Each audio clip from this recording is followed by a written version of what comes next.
Good evening friends, PDF business school में आपका स्वागत करता हूं फ्रेंड्स। ये स्किल्स बेस्ड लर्निंग प्रोग्राम है। आइए चलते हैं हम Q&A सेशन में। विनोद कुमार जी लिखते हैं कि सर, कम से कम 15 मिनट का वीडियो होना चाहिए। देखो विनोद कुमार जी, आपकी बात बिल्कुल ठीक है कि 15 मिनट का एक ऑप्टिमम टाइम होता है, मैक्सिमम टाइम होता है, लेकिन हमारी वीडियो कभी कभी 20 मिनट्स की, 29 मिनट्स की हो जाती है। उसका कारण यह है कि जब हम डेमोस्ट्रेशन करते हैं तो डेमोस्ट्रेशन में थोड़ा समय लग जाता है, क्योंकि जो लोग बेसिक लेवल की जो लर्निंग लेना चाहते हैं उनको डेमोस्ट्रेशन करना बहुत जरूरी होता है। नहीं तो क्या होता है कि सिर्फ बातचीत करने से, ठीक है, कि मैं सिर्फ कहानियां बताऊं, पोर्टफोलियो को ना दिखाऊं, तो उसे उनकी समझ में नहीं आएगा। तो पोर्टफोलियो दिखाते समय ना कई बार हम भावनाओं में इतना बह जाते हैं कि थोड़ा बहुत हम टाइम लिमिट को क्रॉस कर जाते हैं। तो मैं कोशिश करूंगा कि 15 मिनट के आसपास हो, 20 मिनट हो, मैक्सिमम 20-22 मिनट के आसपास हो। ठीक है, ऐसा मैं ध्यान में रखूंगा। और कभी थोड़ा सा वीडियो ज़्यादा हो जाए तो माफ़ कीजिएगा, क्योंकि हम थोड़ा भावनाओं में बह जाते हैं और हम ये सोचते हैं कि कितने बेहतर तरीके से हम अपनी स्ट्रैटेजी को आप तक लेके आए। ईटीएफ में हमने अभी तक जो भी प्रॉफिट किया है, अपना पूरा पोर्टफोलियो हमने आपको दिखाया है, P&L दिखाया है, आप पीछे हमारी वीडियोस को देख सकते हैं। और जितने भी जो लर्नर्स हैं उनको हमारी वीडियोस बहुत अच्छी लगती है और आपको भी अच्छी लगती है। मैं अप्रिशिएट करता हूँ कि आपने हमें इतना अच्छा सजेशन दिया और हम इस पर अमल करने की पूरी कोशिश करेंगे। बहुत बहुत धन्यवाद। राजेंद्र जी लिखते हैं, राधे राधे सर, राधे राधे। देखो, ईश्वर की कृपा हर किसी पे है, जो लोग काम करना चाहते हैं, जिनकी इंटेंशन बिल्कुल साफ है, जो लोग शॉर्टकट नहीं करना चाहते, जो लोग मेहनत करना चाहते हैं। देखो, स्टॉक मार्केट भी एक बहुत ही मेहनत का काम है, कोई शॉर्टकट वाला काम नहीं है। शॉर्टकट वाले पटाखे चला रहे हैं, अपने पैसों को फूक रहे हैं। जैसे आपने देखा होगा कि दिवाली के टाइम पे पटाखे हम जलाते हैं, इसी तरीके से जो ऑप्शन से ट्रेडिंग में काम करने वाले अपने पैसों को फूकते हैं। तो फ्रेंड्स, ऐसा है कि हमें अपने पैसों को फूकना नहीं है, हमें उसे निवेश करना है। अच्छे से एनालिसिस करके हमें उसे निवेश करना है। अक्सर क्या होता है कि बहुत लोग ये कहते हैं, देखो मैं भी स्टॉक में इन्वेस्टमेंट करता हूँ, ऐसा नहीं है कि मैं नहीं करता हूँ, लेकिन मैं स्टॉक में इन्वेस्टमेंट तब करता हूँ जब मुझे ईटीएफ में प्रॉफिट होता है। मैं कभी भी स्टॉक के अंदर अपने जो कैपिटल होता है, मेरा जो प्राइमरी कैपिटल है, उससे मैं कभी भी निवेश नहीं करता हूँ। मेरी एक खास बात है, समझ गए। जो मेरा लॉन्ग टर्म निवेश होता है ना, जो मैं ये कहता हूँ कि भाई सालों साल तक मैं उसे बेचूंगा नहीं, यानी मुझे उसको एक ऐसे कुएं के अंदर डाल देना है, यानी कि एक ऐसी तिजोरी के अंदर मुझे डालना है कि जिस तिजोरी को मैं लाइफ टाइम मेरे पास रहे, कभी इमरजेंसी हो लाइफ में, तो तब हम देखेंगे, विचार करेंगे उसके ऊपर। लेकिन इसको हमने आगे 15-20 साल के लिए एक ऐसे होराइजन, लाइफ टाइम होराइजन के लिए हमने डाल दिया है। ठीक है। वो किस तरीके के स्टॉक होते हैं? वो लाइफ टाइम वाले स्टॉक होते हैं, यानी कि जो हमारी देश की इकोनॉमी को इम्पैक्ट करते हैं। ठीक है, फॉर एग्जाम्पल, मुझे एग्जाम्पल देने में कोई दिक्कत नहीं आएगी, आई डोंट माइंड। ठीक है, इट्स ए लर्निंग पर्पज। देखो, अगर मैं नाम लेता हूँ तो इसका मतलब ये नहीं है कि आपको वही निवेश करना है, उसी में निवेश करना है। फ्रेंड्स, ये एक डिस्क्लेमर है कि स्टॉक मार्केट के अंदर कोई भी स्टॉक, पीटीएफ, यानी कोई भी एसेट होती है, उसके अंदर रिस्क होता है। हमेशा ध्यान रखिए, इसके अंदर रिस्क होता है। कोई अगर ये कहता है कि वह रिस्क फ्री है, 100% रिस्क फ्री है, तो रिस्क फ्री कोई चीज़ नहीं होती। हमारा रिस्क मैनेजमेंट होता है जो रिस्क फ्री कर सकता है। जैसे फॉर एग्जाम्पल, मैंने एक तीसरा पोर्टफोलियो बनाया, ठीक है, वो मेंबर्स को भी शायद मैंने दिखाया है। जो हमारे मेंबर्स हैं उनको मैंने दिखाया है। तो वो जो पोर्टफोलियो है, वो मेरे दोनों डीमैट अकाउंट की अर्निंग के बाद वो डेवलप हुआ है। ठीक है, वो डेवलप हो चलता रहे। ठीक है। अब आपकी क्वेश्चन ये है कि अगर स्टॉक में पैसा लगाया है सितंबर 2024, देखो सितंबर में तो वास्तव में ये समझ लो जिसने लगाया उसके बाद क्रैश हुआ था, और ये 30 से 50% तक क्रैश हो गए थे। ठीक है, फॉर एग्जाम्पल आपने कहा रेल टेल हो गया, इरकॉन हो गया, एनएचपीसी हो गया, एक्सिकॉम हो गया। तो इस तरीके के बहुत सारे ऐसे स्टॉक थे जो नीचे गिरते चले। ठीक है। अब इसके ऊपर आपने कहा कि कुछ वीडियो बनाने के लिए, तो मैं ये समझता हूँ कि स्टॉक के ऊपर मैं जनरली वीडियो तो नहीं बनाऊंगा। ठीक है, लेकिन आपको ये कह सकता हूँ कि आपकी जो स्ट्रैटेजी है, ठीक है, आपकी जो स्ट्रैटेजी है वो ऐसी होनी चाहिए कि यदि आपका स्टॉक क्रैश कर गया है और अच्छा स्टॉक है, देखो सबसे पहले उसकी मार्केट कैपिटल देखिए। 3-4 चीजें आप देख लीजिए। सबसे पहले ये देखिए कि मार्केट कैपिटल क्या है। ठीक है। देखो, मैं स्टॉक के ऊपर बहुत ज्यादा, मतलब ऐसा नहीं कि मैं कोई वीडियो बनाने का इच्छुक हूँ, मैं ईडीएफ के अलावा मैं स्टॉक के ऊपर नहीं बनाना चाहता हूँ। लेकिन आपकी रिक्वेस्ट में मैं सपोज एक आध इनमें से देख लेता हूँ, कि जैसे सपोज इरकॉन है, ठीक है, मैं इरकॉन को देख लेता हूँ। इरकॉन इरकॉन को आप जैसे मैं कर रहा हूँ वैसे ही आप इसमें कोशिश कीजिए कि स्क्रीनर पे जाए। ठीक है, जैसे मैं स्क्रीनर पे चला गया तो मैंने यहाँ पर इरकॉन कर दिया। ठीक है, इरकॉन इंटरनेशनल। इरकॉन का जो मार्केट कैपिटल है 15,716 करोड़ रुपए, बहुत बढ़िया, बहुत अच्छी। और 167 इसका प्राइस है। ठीक है, अगर मैं सितंबर की बात करता हूँ, यानी कि 3 साल पहले का, सितंबर 2024, सितंबर, ठीक है। तो सितंबर में ये 246 के आसपास था, 246 के आसपास था फ्रेंड्स। और आज कितना हो गया, ये 167 हो गया, कोई बात नहीं, 246 से 167 हो गया। ठीक है, 167 हो गया, 246 से, यानी कि अगर हम कैलकुलेट करें,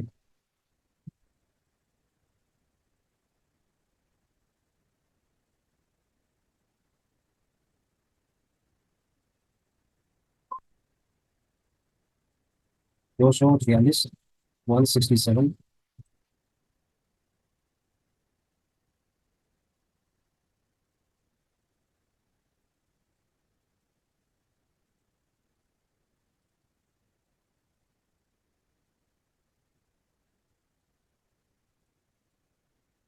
32% के आसपास से नीचे गिर गया। कितना गिर गया फ्रेंड्स, 32% नीचे गिर गया। देखो 32% अगर कोई स्टॉक नीचे गिर जाएगा तो समझ लो कि बहुत बड़ी तहलका मच गया। तो अभी आगे देखते हैं कि भाई ये स्टॉक में क्या किया जाए। ऐसा आपने कहा ना स्ट्रैटेजी के लिए, तो मेरी क्या स्ट्रैटेजी होगी, तो भाई लर्निंग पर्पस के लिए मैं ये नहीं कहूंगा कि स्टॉक मार्केट के अंदर जो स्टॉक होता है उसके अंदर रिस्क नहीं होता है, इसके अंदर रिस्क होता है, लेकिन हम रिस्क को कैसे मैनेज करते हैं। रिस्क को जो मैनेज किया जाता है डाइवर्सिफिकेशन के द्वारा किया जाता है। जैसे आपने मल्टीपल स्टॉक्स लिए हुए हैं तो वो एक डाइवर्सिफाई आपने किया है। लेकिन आप हमेशा ये देखिए कि जो डाइवर्सिफाई आप कर रहे हैं स्टॉक्स में, तो उसमें उस स्टॉक का देखिए कि वो मिड कैप है, लार्ज कैप है या स्मॉल कैप है। उसको पहले कैटेगराइज कीजिए आप हर स्टॉक को। ठीक है, जैसे इरकॉन है तो ये मार्केट कैपिटल इसकी क्या है, ये लार्ज कैप है, मिड कैप कैटेगरी के अंदर आता है, या फिर ये स्मॉल कैप के अंदर आता है। आप चैट जीपीटी का भी आप यूज कर सकते हैं। ठीक है, जैसे सपोज चैट जीपीटी, अगर आपको समझ में नहीं आ रहा कि भाई ये कौन से उसके अंदर आता है, तो आप इरकॉन इंटरनेशनल को आप यहाँ पर कीजिए, कॉपी कीजिए और उसके बाद यहाँ पर पेस्ट कीजिए। आप ये लिखिए इज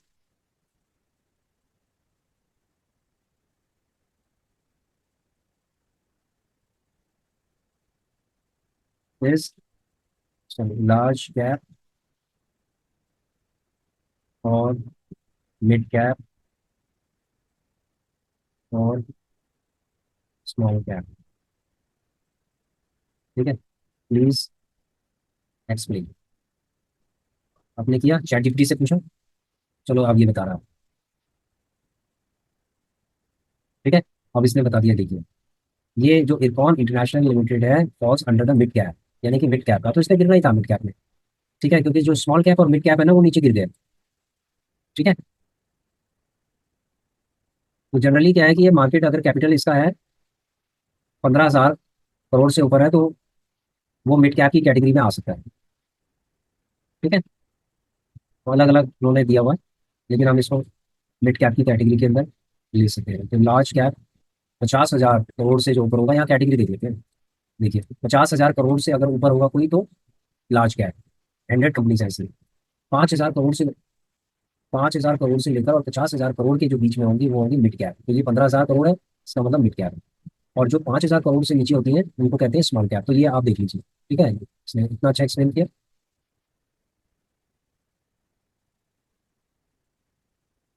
तो ये तो समझ में आ गया कि ये मिड कैप। ठीक है, मिड कैप ने इतना गिरना ही था। तो अब क्या है कि ये हम ये देखते हैं कि सबसे पहले इसका ये तो मिड कैप कैटेगरी में आ गया, 32%, ये 30% ये नीचे गिर गया है। अब ये डिविडेंड देने वाला है या नहीं है ये भी देख लेते हैं। देखो ये डिविडेंड देता है। उसके बाद है इसकी जो बुक वैल्यू है वो बुक वैल्यू से करंट वैल्यू ज्यादा है, अभी कोई बात नहीं। इसका बिजनेस देख लेते हैं। इरकॉन करता क्या है, सबसे पहले देखो हमने दो तीन चीजें देखी हैं इसकी, उसके बाद हम इसका बिजनेस देखते हैं। जनरली हमें बिजनेस पहले देखना चाहिए। तो IRCON international commenced its business in 1976, 1976 में इसने रेलवे कंस्ट्रक्शन कंपनी है। It diversified progressively since 1985 as an integrated engineering and construction PSU specializing in large and technologically complex infrastructure projects in various sectors such as railways। देखो railway में आपने देखे होंगे ना इतने जो इंफ्रास्ट्रक्चर जो बिल्ड करते हैं, करती है, ये इरकॉन इंटरनेशनल पूरा इंफ्रास्ट्रक्चर बिल्ड करती है रेलवे के लिए। जैसे प्लेटफॉर्म्स, ये जो रेलवे ट्रैक है ये पूरा बनाना, इसको पूरा बिछाना, पूरा समझ रहे, इंजीनियरिंग एंड कंस्ट्रक्शन का पूरा काम ये करती है। ठीक है, तो इसका मतलब है कि देखो ये कभी खत्म होने वाला तो है नहीं, क्योंकि रेलवे कभी भी खत्म होने वाली नहीं है। जो इंडियन रेलवेज है ये एक रेवेन्यू का बहुत बड़ा सोर्स है। और हर साल बजट पास होता है रेलवे के लिए। समझ लो रेलवे के लिए बजट पास होता है। और पहले ऐसा नहीं है कि रेल कोई घाटे का सौदा है, गवर्नमेंट के लिए सबसे कमाऊ सेक्टर है ये। समझ रहे हो, और लाखों करोड़ों लोग जो है ना एंगेज हैं, एम्प्लॉयमेंट है इसमें। ठीक है, डायरेक्ट एम्प्लॉयमेंट है, इनडायरेक्ट एम्प्लॉयमेंट है, तो हर तरीके का ये समझ लो कि कंट्रीब्यूशन है हर तरीके से कंट्रीब्यूट करता है हमारे देश की इकोनॉमी के लिए। तो जो इरकॉन इंटरनेशनल है, ये एक बहुत ही सुपर, एक सुपर मतलब एनालिसिस के हिसाब से देखा जाए, बिजनेस के हिसाब से देखा जाए तो ये कभी खत्म होने वाला नहीं है। ठीक है। तो अब क्या होता है, देखो स्ट्रैटेजी क्या होती है बहुत। अब ये 2 रुपए का है, फेस वैल्यू 2 रुपए का, तो ये स्प्लिट होकर 1 रुपए का भी हो सकता है। ठीक है। अब चलते हैं हम इसके, अगर चार्ट में हम देखें तो अगर 10 साल पहले किसी ने लिया होगा तो 36 रुपए के आसपास था ये फ्रेंड्स। 36 रुपए से ये 336 रुपए पे चला गया। उसके बाद ये दोबारा से आया है। तो देखो बहुत लोग बहुत ही लकी है कि ये नीचे की तरफ आ गया है। इसका जो ग्राफ है ये ऊपर ही जाएगा, ये अपने हाई को तोड़ सकता है लॉन्ग टर्म में, यानी कि आगे भविष्य में। ये आगे, ये समझ लो कि 336 रुपये, ये 400 रुपये पे जा सकता है।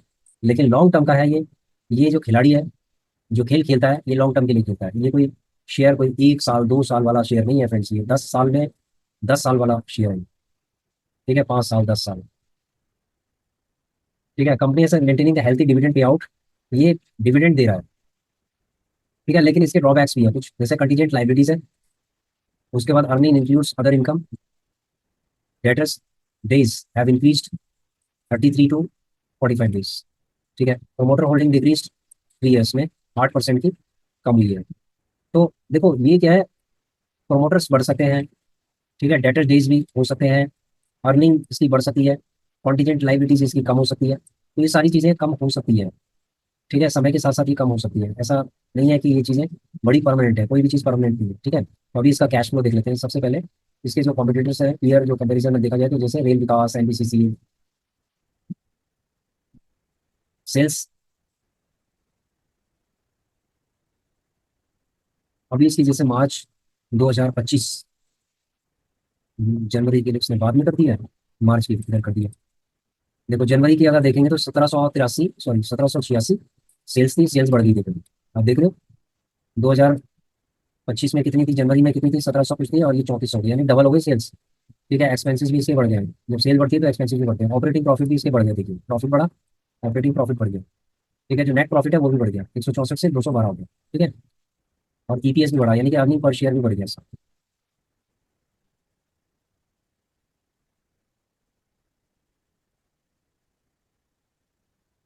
ठीक है, तो यहाँ पर नेट प्रॉफिट इसका बढ़ गया 668 से 728 हो गया। सॉरी, ये टीटीएम है, मार्च 2024 में। इसका जो नेट प्रॉफिट है वो कम है। ठीक है, नेट प्रॉफिट इस बार कम रहा है, और लास्ट ईयर के मुकाबले ईपीएस इसका कम रहा है। डिविडेंड पे आउट इसका ज़्यादा रहा है, पहले के मुकाबले 3% ज़्यादा है। ठीक है, लास्ट 1 ईयर के अंदर कैगर अगर देखा जाए तो -37% है, यानी कि इसका कम हो गया कैगर। रिटर्न ऑन इक्विटी, इसका कैश फ्लो एक बार देख लेते हैं। देखो रिजर्व भी इसके पास ज़्यादा है, बोरोइंग इसके पास कम है। ठीक है, रिजर्व अच्छा है इसके पास, फिक्स एसेट्स इसके पास ठीक है, इन्वेस्टमेंट भी ठीक है इसके पास। कैश फ्लो इसका इस बार ठीक रहा है। 2024 में इसका कैश फ्लो कम रहा है, लेकिन अभी ये 78 पॉजिटिव हो गया, नेगेटिव था। ठीक है, पॉजिटिव हो गया, तो कोई बात नहीं, कैश फ्लो इसका होना चाहिए पॉजिटिव। ठीक है, प्रोमोटर्स इसके लगभग सेम ही है, और इसके जो एफ आईज हैं वो थोड़ा कम इंक्रीज हो रहे हैं, मार्च 2025 से इसके इंक्रीज हुए। ठीक है, डीआईज भी इसके इंक्रीज हुए, गवर्नमेंट इन्वेस्टर्स सेम है, पब्लिक थोड़ा सा कम हुए हैं, लोगों ने सेल करना स्टार्ट कर दिया। अगर मान लीजिए कि पब्लिक यहाँ पर कम हो रही है ना, इसका मतलब सेल कर रहे हैं, और जब ये सेल कर रहे हैं ना, पब्लिक सेल कर रही है, तो माल कौन उठा रहा है, एफ आई डी आई, इसीलिए बढ़ रहे हैं। समझ रहे हो, हमें हमेशा एफ आई के हिसाब से चलना चाहिए कि क्यों उठा रहे हैं माल। तो इसका मतलब है कि जितना नीचे गिरता है उतना हम इसको कर सकते हैं, इसके ऊपर काम। तो ओवरऑल ये ठीक है, कोई दिक्कत नहीं है इसके अंदर, ये लॉन्ग टर्म वाला है, कोई ऐसा नहीं है कि जीरो होने वाला है। ठीक है, फिर भी एक डिस्क्लेमर है कि कोई भी स्टॉक फ्रेंड्स, ठीक है, उसमें रिस्क रहता है, हमें रिस्क फ्री कैसे होना है। ठीक है, ये बहुत जरूरी है। इसीलिए मैं हमेशा क्या करता हूँ, पीडीएफ से प्रॉफिट करता हूँ, और उसके बाद उस प्रॉफिट को मैं कहाँ डालता हूँ, स्टॉक्स में डालता हूँ। ठीक है, अगर आपने इसको ले लिया है तो आप इसको लॉस में नहीं निकाल सकते, इसको होल्ड ही करना पड़ेगा।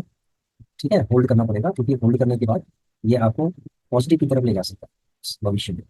ठीक है, इसमें स्ट्रैटेजी, जैसे आपने स्ट्रैटेजी की बात की है कि स्ट्रैटेजी क्या कर सकते हैं, देखो जैसे हम स्ट्रैटेजी यूज करते हैं ईटीएफ के अंदर, सेम स्ट्रैटेजी इसके अंदर आप यूज कर सकते हैं।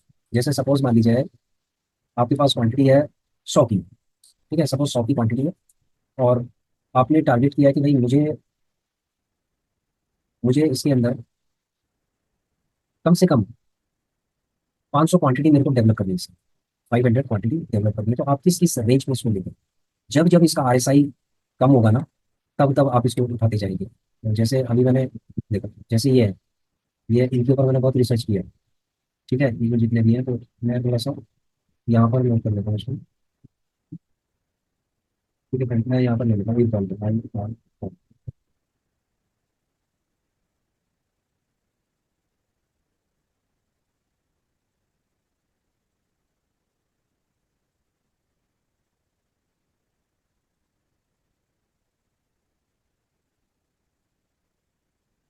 कॉल को मैं यहाँ पर ले लेता हूँ, और इसका मैं चार्ट देखता हूँ। ठीक है, अब देखो, इरकॉन जो है ना, 222 रुपये से नीचे गिरा, 350 से ही नीचे गिरता चला गया। ठीक है, नीचे गिरता चला गया। आपने इसको कितने पे लिया था सितंबर में? आपने इसको लिया होगा लगभग 200, 250 के आसपास आपने लिया होगा इसको। ठीक है, 243, 250 ऐसे लिया होगा। उसके बाद ये नीचे की तरफ, अभी बिल्कुल नीचे की तरफ फैल रहा है। आपको सिर्फ एक एक दो दो लेनी है इसलिए। ठीक है, जितना ये, जैसे 5% नीचे जाएगा ना, अगर ये अभी जैसे सपोज आपका कितना परसेंट दिखा रहा है, 30% दिखा रहा है ना, 3 लेने। ठीक है, हर महीने, सॉरी 15 दिन में जितना परसेंटेज ये माइनस दिखाएगा ना, उतनी क्वांटिटी आपको उठनी। जैसे मान लीजिए कि अगर ये 15 दिन बाद आपको 30% दिखा रहा है, तो आपको 3 उठाने, 30% से ऊपर। अगर ये 25% दिखा रहा है, तो समझ लो 2 क्वांटिटी लेनी है। ठीक है, 2 क्वांटिटी लेनी है हर 15 दिन में, जितना परसेंटेज ये दिखाएगा उतनी आपको क्वांटिटी लेनी है। 2 या 3, 2 या 3। तो जब तक इसकी जो रेंज होगी नीचे चलती रहेगी, 150 से नीचे नीचे, आपको 2 3 2 3 2 3 ऐसे करके लेता रहना पड़ेगा। ठीक है, अगर आपका बजट, यानी कि आपने अगर ये सोचा है कि मुझे कम से कम 500 लेना, ठीक है, तो ऐसे दो दो तीन तीन करके आप एक्यूमुलेट करते जाओ, इसको एक्यूमुलेट करते जाओ, धीरे धीरे करके एक्यूमुलेट करते जाओ। ठीक है,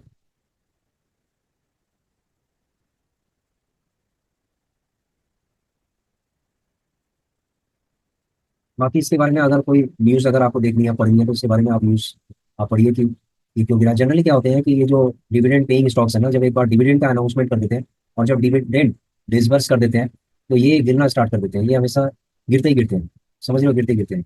तो देखिए, सपोज मान लीजिए मैं कहता हूँ कि अगर किसी के पास 1000 स्टॉक्स है, यानी कि 1,67,000 का अगर है, तो इसने कितना दिया है डिविडेंड? इसकी अगर डिविडेंड हिस्ट्री देख लें एक बार।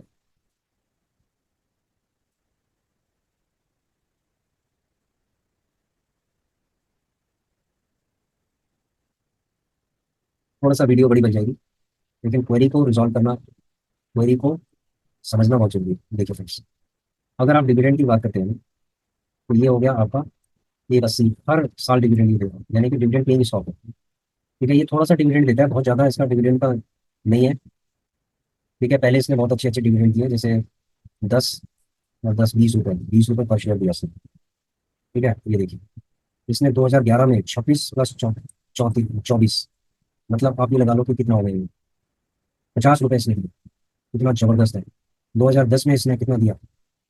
20 और 10, 30, 35 रुपये के आसपास इसने दिया। ठीक है, अब ये डिविडेंड इसने कम देना स्टार्ट कर दिया। 2019 में कितना दिया इसने? 20 के आसपास ही दिया। 2020 में कितना दिया? 13 2 15 दिया। 2021 में कितना दिया इसने? 1 रुपये 30 पैसे, और 1 रुपये 70 पैसे, 70 पैसे। कितना कंजूस हो गया ये। उसके बाद है 2022 में इसने दिया, बहुत ही कंजूस हो गया ये। 1 1 रुपये 94 स्प्लिट होने के बाद, क्योंकि जनरली क्या होता है ना, ये स्प्लिट होने के बाद क्वांटिटी ज़्यादा बढ़ती है ना, तो फिर डिविडेंड ये कम देना स्टार्ट कर देते हैं। तो कोई नहीं, ये धीरे धीरे करके बढ़ा सकता है, डिविडेंड बढ़ाएगा। ठीक है, हो सकता है कि 24 में देखते हैं कितना दिया इसने।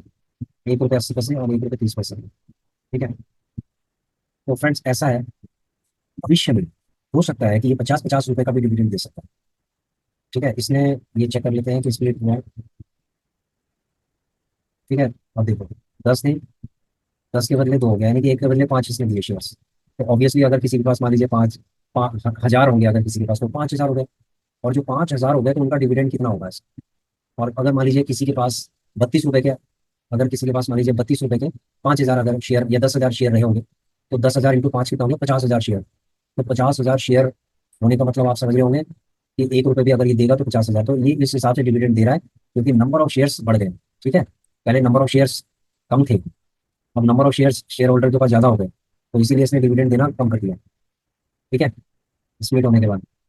तो ठीक है, जैसे सपोज किसी का 50,000 अगर शेयर है तो 1 रुपये 65, यानी कि लगा लो 1.5 रुपये भी लगा लो, तो 50 75 हज़ार तो उसके वैसे ही बन गए। ठीक है, तो कहने का मतलब ये है कि क्वांटिटी का गेम है ये।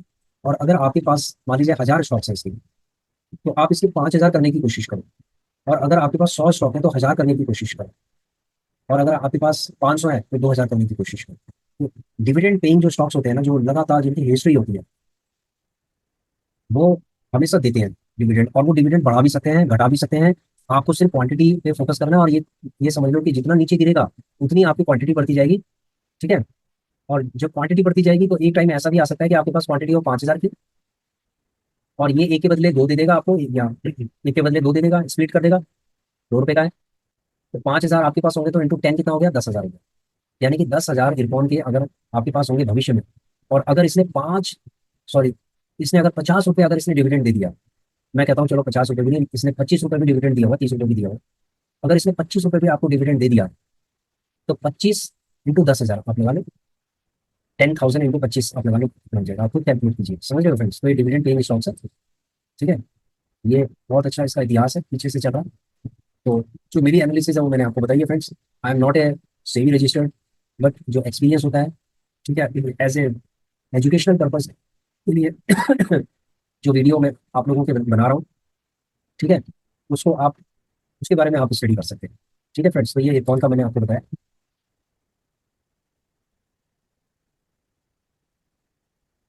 उसके बाद ये आप समझ गए होंगे राजेंद्र जी। ठीक है, थोड़ा वीडियो बड़ा बना है, लेकिन स्ट्रैटेजी बड़ी क्लियर है। ठीक है, आप ये क्वांटिटी का गेम है। अगर आपके पास डिविडेंड पेइंग स्टॉक्स है तो पहले उसको पूरा हिस्ट्री समझो उसकी, डिविडेंड की कितना डिविडेंड दे रहा है, क्या दे रहा है, कितना दे सकता है। अगर आपके पास क्वांटिटी नहीं है तो क्वांटिटी बढ़ाना पड़ेगा आपको। और ये 50% नीचे गिरा है ना, क्रैश किया है, तो ये मैं कहता हूँ कि कोई डिविडेंड स्टॉक है ना जो मैंने लिया हुआ है, और अगर वो 50% नीचे गिर जाए ना, तो मैं उसकी क्वांटिटी मतलब डबल करना स्टार्ट कर दूंगा। मान लीजिए मेरे पास 1,000 है, तो मैं 5,000 उसको लेना स्टार्ट कर दूंगा, धीरे धीरे करके, धीरे धीरे करके, धीरे धीरे करके। जितना नीचे गिरेगा उतना ज्यादा उठाता जाऊंगा, उठाता जाऊंगा। ठीक है, तो एक दिन अगर 5,000 हो गए तो वो 10,000 भी हो जाएंगे स्वीट होके। अगर वो आज मुझे 1 रुपया डिविडेंड दे रहा है तो मेरे पास 10,000, सॉरी पाँच, हाँ 10,000 अगर मेरे पास है तो 1 रुपये भी दे रहा है तो 10,000 मेरा डिविडेंड हो गया। अगर वो 5 रुपये भी दे रहा है तो 50,000 हो गया मेरा डिविडेंड। अगर उसने 10 रुपये दिया है तो आप समझ सकते हैं कि कितना कितना होगा डिविडेंड। तो डिविडेंड भी एक अच्छा सोर्स ऑफ इनकम है। ठीक है, तो नेक्स्ट चलते हैं बाय दी डीप इंडिया। देखिए फ्रेंड्स, ये जो टैक्सेस है 20% है, बिल्कुल क्लियर है कि 20% है टैक्सेस। देखो मुझे ये टैक्सेस देने ही होते हैं। जब इस बार भी मैंने 20% टैक्स दिए हैं, जो मेरा 55,000 के आसपास मेरा 56,000 के आसपास मेरा टैक्स तो है। इस बार मैंने थोड़ा बहुत प्लान किया, और बहुत ज़्यादा प्लान नहीं किया, लेकिन मैं अगले जो 3 साल, जो थर्ड ईयर होगा उसके अंदर मैं प्लान करूंगा। सपोज मैं 20 लाख से अगर काम करता हूँ, पीडीएफ ट्रेडिंग करूंगा, तो उसमें 12 लाख अपने अकाउंट से करूंगा और 8 लाख अपनी वाइफ के अकाउंट से करूंगा। तो मेरी जो वाइफ के अकाउंट में जो भी ट्रेडिंग होगी उसका कोई टैक्सेस नहीं कटेगा, शॉर्ट टर्म गेन भी नहीं कटेगा। That I asked with CA, consult with CA chartered account. ठीक है, जो हमारे आईटीआर को भरते हैं। तो उनके साथ आप भी अपने इन्वेस्टमेंट एडवाइजर या जो चार्टर्ड अकाउंटेंट है उनके साथ भी आप कंसल्ट कर सकते हैं, अगर आप ऐसा कुछ कर रहे हैं। 50 लाख हमेशा इन्वेस्टेड नहीं रहेगा, ये आप बिल्कुल सही बात है। यदि हमारे पास 50 लाख है ना तो पूरा इन्वेस्टेड नहीं रहेगा। ठीक है, लेकिन इसको कैसे हम मैनेज करेंगे। सपोज मेरे पास 50 लाख है तो मैं क्या करूंगा, एनजीएसएल को फॉलो करूंगा। एनजीएसएल में मैं कैसे फॉलो करूंगा, सबसे पहले तो मैं डेट के अंदर डाल दूंगा, जैसे लिक्विड फंड के अंदर कम से कम 15 लाख रुपए लिक्विड फंड के अंदर हमने डाल दिया, 20 लाख के आसपास हमने लिक्विड फंड के अंदर डाल दिया, अगर 50 लाख है बस, इंस्टेड ऑफ एफडी। उसके बाद जो 30 लाख रुपए बचा हुआ है उसको मैं एनजीएसएल मॉडल जो मैंने बनाया है, उस मॉडल के तहत उसके अंदर डालेंगे। इसको 4 या 5 हिस्सों में उसको डिवाइड करेंगे, और 5 5 करके हम उसमें डाल देंगे 5 पार्ट्स, यानी कि 1 पार्ट या 4 पार्ट्स, यानी 2.5 लाख रुपए एक इन्वेस्टमेंट पे। 2.5 लाख रुपए, जैसे सपोज मान लीजिए मुझे 10 लाख रुपए इन्वेस्टमेंट करना है। ठीक है, 10 लाख रुपए सपोज, ये लर्निंग पर्पज के लिए फ्रेंड्स, ऐसा नहीं है कि आप ये सोचे कि मैं कुछ इन्वेस्टमेंट के लिए किसी को इन्फ्लुएंस कर रहा हूँ या मैं कर रहा हूँ। दैट आई एम मैं बिल्कुल क्लियर हूँ कि जो भी वीडियोस बन रही हैं वो एजुकेशनल पर्पज के लिए है। कोई भी ऐसे नहीं है कि आप इन्वेस्टमेंट एकदम से स्टार्ट कर दो। आप भी अपने इन्वेस्टमेंट एडवाइजर से बात कीजिए और उसके बाद कीजिए इन्वेस्टमेंट। ठीक है, तो जो 50 लाख रुपए हैं, 20 लाख रुपए सपोज जाएंगे लिक्विड फंड में। उसके बाद हमारे पास 30 बचे हुए हैं, तो तीन हमारे पास ईटीएफ होंगे, एनजीएस। ठीक है, निफ्टी में सपोज 2.5 लाख रुपए जो पहला होगा वो, मतलब 4 पार्ट में उसको डिवाइड करना है, तो आरएसआई भी देखना पड़ेगा कि आरएसआई कितनी है। अगर आरएसआई 40 से नीचे है तो समझ लो कि स्टार्ट। कर देना है। 40 से नीचे का मतलब है कि बिल्कुल वो सिग्नल दे रहा है। चाहे वो सिल्वर का केस हो या गोल्ड का केस हो, कोई दिक्कत नहीं है। अब जैसे सिल्वर और गोल्ड ऊपर की तरफ जा रहा है तो क्या कौन से ऐसे नियम है जिसको फॉलो किया जाए? देखो इसके पीछे कोई भी स्पेसिफिक नियम नहीं है कि भाई आपने, क्योंकि 40 RSI के लिए आपको बहुत इंतजार करना पड़ेगा, इसलिए आपको इन्वेस्टेड रहना पड़ेगा सिल्वर गोल्ड के अंदर। ये ऊपर की तरफ जा रहा है ना, जाने दो। ठीक है, जैसे मैंने अभी, आपने देखा होगा कि मैंने, ये ऊपर की तरफ जा रहा है ना, ठीक है, तो मैंने ऊपर भी ले रखा है, तो वो थोड़ा सा नीचे आया तो मैंने नीचे भी ले लिया। जैसे मैंने 400 या 500 के आसपास मैंने सिल्वर ले रखा था, तो वो 1 रुपये नीचे गिर गया, और 1 रुपये नीचे गिरते ही ये समझ लो 500 की क्वांटिटी और लगा दी मैंने। और 1 रुपये और नीचे गिरेगा तो 500 लगा हुआ है, फिर 1 रुपये नीचे गिरेगा, फिर 500 लगा, तो 500 500 अब ऐसे करके लगता जाएगा, और हो सकता है 2000 के आसपास या 3000 के आसपास सिल्वर 20 हम अक्यूमुलेट कर लें। सिमिलरली गोल्ड, गोल्ड में 500 लगा हुआ था, अभी 50 पैसे 75 पैसे नीचे गया, तो 1000 की क्वांटिटी लगेगी, मतलब 1500 के आसपास हो गया। अब अगर ये मान लीजिए 1 रुपये या 1.5 रुपये नीचे गिर जाता है, तो समझ लो 1500 की और क्वांटिटी इसके अंदर लगेगी, तो टोटल हो गया 3000। और नीचे गिरेगा तो मतलब 2000 और लगेगा, तो 5000 में इसको होल्ड कर देना है, चाहे 3 महीने, 4 महीने, 5 महीने, 6 महीने, इसको होल्ड करके आराम से बैठे रहो, कोई दिक्कत नहीं। ठीक है, जब तक कि आपको एक रिस्पेक्टेड अमाउंट का ये प्रॉफिट नहीं दे देता, तब तक आप चुपचाप से बैठे रहो, कोई कुछ करने की जरूरत नहीं है। गोल्ड एक ऐसी चीज है जो समझ लो कि आपके लिए एक सेफ्टी नेट की तरह है। ठीक है, कितना प्रतिशत मुनाफा के बाद आप प्रॉफिट बुकिंग करते हैं? देखिए फ्रेंड्स, ऐसा मेरा कोई भी रूल नहीं है ऐसा। अगर इन्वेस्टमेंट ज़्यादा है तो मैं 1% पे भी निकलूंगा, अगर इन्वेस्टमेंट कम है तो मैं 2% पे निकलूंगा, अगर इन्वेस्टमेंट थोड़ी और कम है तो मैं 3% पे भी निकलूंगा, 4 पे भी निकल जाऊंगा। ऐसा कुछ नहीं है फॉर्मूला। हाँ, ये पता है कि भैया 10,000 15,000 अगर हो जाए तो निकल जाओ। जैसे गोल्ड है, सपोज मेरी 4,000 की क्वांटिटी लगेगी है, और अगर ये मुझे 2.5 रुपये भी दे देता है, मतलब 10-12 हज़ार के आसपास दे देता है, मैं निकल जाऊंगा। सिमिलरली सिल्वर के अंदर है, 10-12 हज़ार दे देगा, निकल जाऊंगा। तो मतलब महीने का अगर मान लीजिए 24-25 हज़ार हो गया, बहुत है, कोई दिक्कत नहीं है। बूंद बूंद से सागर बढ़ता है, मैं धीरे धीरे करके हम इस गेम को खेलना सीख जाएंगे। और जब बड़ा अमाउंट लगाएंगे तो मैं कहता हूँ कि 1% पे भी आप निकलते क्यों नहीं हो? अगर भाई आपका अगर मान लीजिए 10 लाख रुपए लगा हुआ है, ठीक है, और आपका एक हफ्ते बाद 1% बढ़ गया, यानी 10,000 रुपये आपको दिखाई दे रहा है, तो भाई लेके निकलो, क्यों इंतजार करो? ठीक है, प्रॉफिट बुकिंग के बाद उसी ETF में न्यू एंट्री का क्या तरीका है? देखिए, आपने प्रॉफिट बुकिंग कर दी, ठीक है, जैसे सपोज गोल्ड है या कोई भी है, प्रॉफिट बुकिंग कर दी, तो उसमें आपको क्या करना है? सपोज आपने 3,000 क्वांटिटी सेल कर दिया, 10-12 हज़ार रुपये आपने निकाल दिए, 10-12 हज़ार रुपये आपने निकाले। अब आपको क्या करना है कि उसमें 200-250 क्वांटिटी आपको लेके रखनी है, मतलब इन्वेस्टेड रहना है। अगले दिन 250 क्वांटिटी लेके आप शांति से बैठ जाओ। अब वो क्या करेगा? नीचे आएगा या ऊपर जाएगा, जैसे भी होगा। मान लीजिए नीचे आ गया, 50 पैसे नीचे आ गया, लगा दो 500 और। ठीक है, उसके बाद मान लीजिए कि वो और नीचे आएगा, फिर उसके बाद इसी तरीके से स्ट्रैटेजी ऐसी बनती है। तो that is a strategy for learning purpose. आप अपनी रिसर्च भी करिए।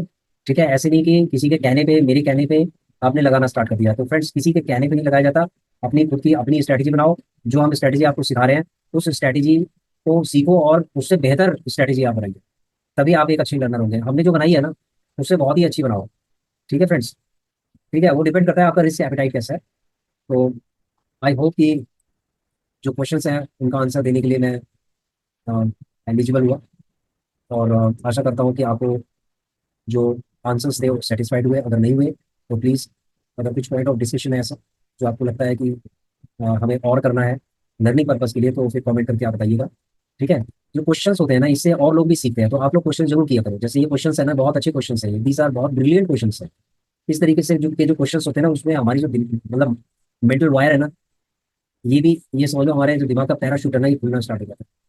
समझो फ्रेंड्स, तो अच्छे क्वेश्चन करो, अच्छे आंसर मिलेंगे, और आपको भी मिलेंगे। आप भी इसके ऊपर शो करो। आजकल AI है, चैट जीपीटी है, देखो क्या होता है कि चैट जीपीटी भी आपको बहुत चीज़ें बताएगी। पूरा विश्वास मत करो, लेकिन थोड़ा बहुत हिंट तो देगा वो आपको। ठीक है फ्रेंड्स, तो ये थोड़ा लंबा वीडियो हो गया, क्योंकि क्वेरीज का आंसर देना जरूरी था, तो माफ कीजिएगा friends. Thanks for watching our video. Please share, subscribe and like our channel. Thank you.